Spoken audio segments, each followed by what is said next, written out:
আমার রুমমেট আমাকে সবসময় একটা কথা বলতো তুষি সব সময় আল্লাহর কাছে সবকিছু সহজ করে চাইবি, সহজ একটা জীবন চাইবি, কখনো কঠিন জীবন চাইবি না। পরবর্তীতে আপুর ওই কথাটা আমাকে খুব সাহায্য করেছিল। ভেবে দেখলাম আসলে জীবন তো এমনিতেই চ্যালেঞ্জিং, তার উপরে আরো চ্যালেঞ্জিং জীবন চাওয়ার কোনো মানে হয় না, তার চেয়ে বরং একটা সহজ জীবন চাই।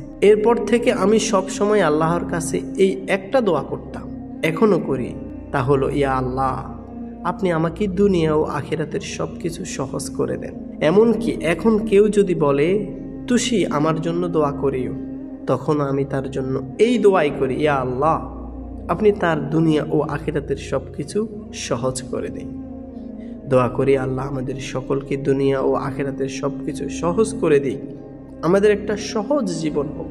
যত সহজ সরলভাবে আমরা আমাদের জীবন অতিবাহিত করতে পারবো, ততই আমাদের মুক্তি লাভ হবে। যদি আমরা কঠিনভাবে আমাদের জীবন পরিচালনা করতে যাই, গাড়ি বাড়ি টাকা পয়সা ধন দৌলত, এই কাটি কাটি টাকা পয়সার যদি আমরা আল্লাহর কাছে চাই, আল্লাহ হয়তো আমাদেরকে দেবেন, কিন্তু এই সম্পদের হিসাব দিতে দিতে দিতে দিতে আমরা ক্লান্ত হয়ে যাব। কালকে আমাদের কঠিন ময়দানে যে লোকটির সম্পদ কম হবে তার হিসাব সহজ হবে। যদি আমরা সহজ হিসাব দিয়ে কালকে আমাদের কঠিন ময়দানে আল্লাহর দরবারে ফানা পেয়ে যায়, আল্লাহর দরবারে ছাড় পেয়ে যায়, এটাই তো আমাদের সবচেয়ে বড় সফলতা। এ কারণে আসুন আমরা সকলে সহজ স্বাভাবিক সুন্দর একটি জীবন যাপন করব। সব সময় আল্লাহর কাছে এই দোয়া করব, আল্লাহ আমাদেরকে একটি সহজ জীবন দাও, একটি সহজ জীবন দাও। আগে বিয়ে করবে নাকি ক্যারিয়ার গোছাবে, এই সিদ্ধান্ত প্রত্যেকটা মেয়ের নিজের নেওয়া উচিত। অবিবাহিত অবস্থায় বয়স 24-এর ঊর্ধ্বে গেলে আত্মীয় স্বজন প্রতিবেশীরা খোঁটা দেয়, এ মেয়ের মনে হয় সমস্যা আছে, না হলে এখনো বিয়ে দিচ্ছে না কেন। সমাজের রিয়ালিটি হলো একজন ছেলেকে যেমন ক্যারিয়ার গড়ার সুযোগ দেয়া হয়, একজন মেয়েকে এই সুযোগ দেওয়া হয় না।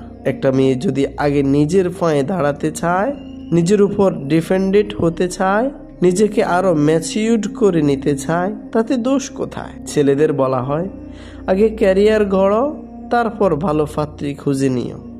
মেয়েদের বলা হয় আগে বিয়ে করো, পরে কেউ বিয়ে করতে চাইবে না। কিন্তু কেন? বিয়ে আর ক্যারিয়ার এগুলো তো একে অপরের প্রতিদ্বন্দ্বী না। একটা মানুষ চাইলে দুটো একসাথেও সামলাতে পারে। একজন মানুষ যতটা পরিণত হয় ততই সুন্দর করে সংসার সম্পর্ক সামলাতে পারে। সেই পরিণত হওয়ার পর বিয়ে করাই তো সবচেয়ে যৌক্তিক, সে ছেলে হোক বা মেয়ে হোক। একটা সম্পর্ক তখনই সুন্দর হয় যখন দুইজন মানুষ মানসিকভাবে পরিপক্ক, আত্মনির্ভর, নিজের দায়িত্ব নিতে সক্ষম। আর কোনো মেয়ে যদি মনে করে আমি আগে নিজের ক্যারিয়ার গড়ব, নিজে কিছু হয়ে উঠব, তাহলে তাকে উৎসাহ দেওয়া উচিত, বাধা নয়।